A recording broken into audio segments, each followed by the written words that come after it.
and I will get through this together. And welcome back, folks. You know, you can't turn on the TV or hop online without hearing about another scandal connected to social media mishaps. One seemingly frivolous post can turn into a disaster in seconds. My next guest knows that all too well. She was living her dream until one picture on Twitter brought it all down. Take a look. When my college alma mater called me and asked me to be the head women's basketball coach there, I was floored. For 7 months, my life, every second, consisted of this team. They became a second family. I never realized how quickly things could change. One night, after a particularly rough day, I decided to unwind and I attended my relative's birthday. The next day, my phone rang. It's a phone call from my boss. He had seen a photo online from the party and asked me to take it down immediately. A few days later, I was called in the president's office and I was told that I was fired effective immediately.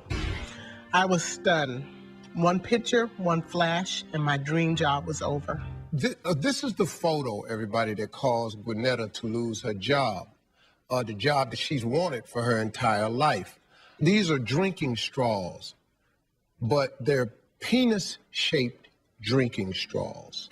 We've got a pro here revealing what we all need to know about social media, especially when it comes to keeping your job. And we've got some help specifically for Gwinnetta, too. So we'll be right back. Don't go away. All right, everybody, I'm back with Gwinnetta, who lost her dream job over a single picture her daughter posted on Twitter. So how can you make sure that you don't fall into a similar social media trap? Well, here to tell you is my friend and author of Bulletproof Your Job. That's the name of the book. The author's name is Steve Viscusi. Steve, how you doing? Good, Steve. Thanks. Good to see you again. Listen, are you surprised that one picture online cost Gwinnetta her job? I'm not surprised, and especially when you work in an educational institution. But today, I have to say, I think they overreacted big time. Big time. What do you think, audience? Right? Yeah. And unfortunately, we're all a victim of this today. How can she move on from a scandal like this? Yeah, you know, I was thinking about it, and I think that we should use the same means that got you into this trouble. And anybody out there who agrees with Steve and I that she should get this job back or another job and back in the field, let them tweet us. Me at Workplace Guru, you at Steve Harvey. Right. Let them tweet us. Let's use social media to get that job back for her, or a job, right? Mm-hmm. Yeah. And I bet you'd love to explain to young people as a mom how important it is to learn this lesson. This is just as important as talking to our kids about sex and any drugs and anything else. Social media can be trouble for the future. We need to teach them. It's a new reality of today. You know, what should we all know when it comes to social media at work?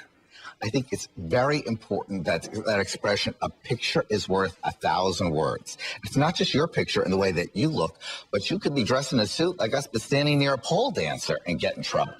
So you want to be careful who you are standing near and what circumstances. Just like you said to your daughter, we've got to keep vigilantly after our kids and each other and remind people what is up with what we look like online.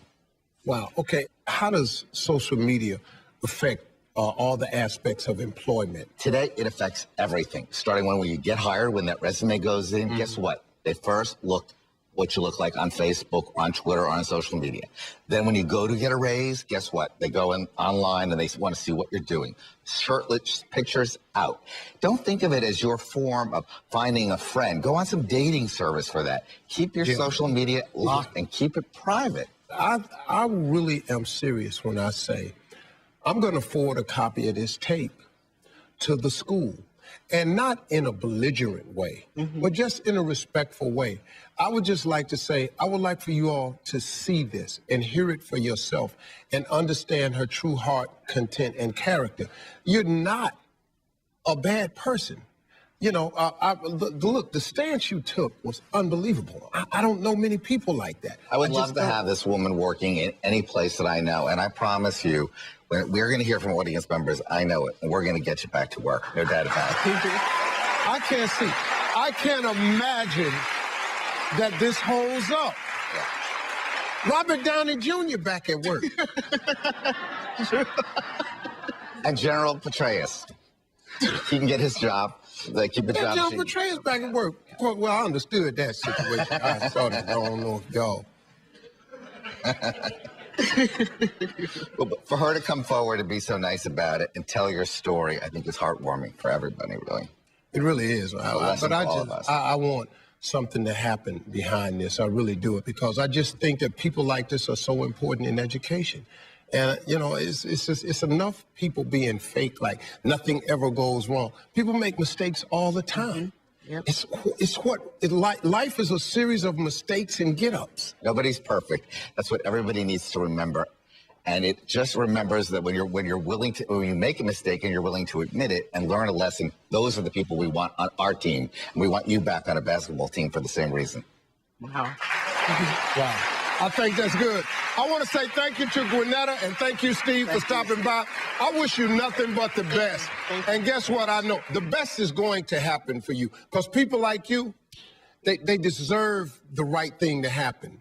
And, hey, look, God is really in control of this whole thing at the end of the day. And as long as you believe that, you're going to be just fine, ma'am. Trust me. I'm going to be all right then. I know that's right. Hey, we'll be right back, folks.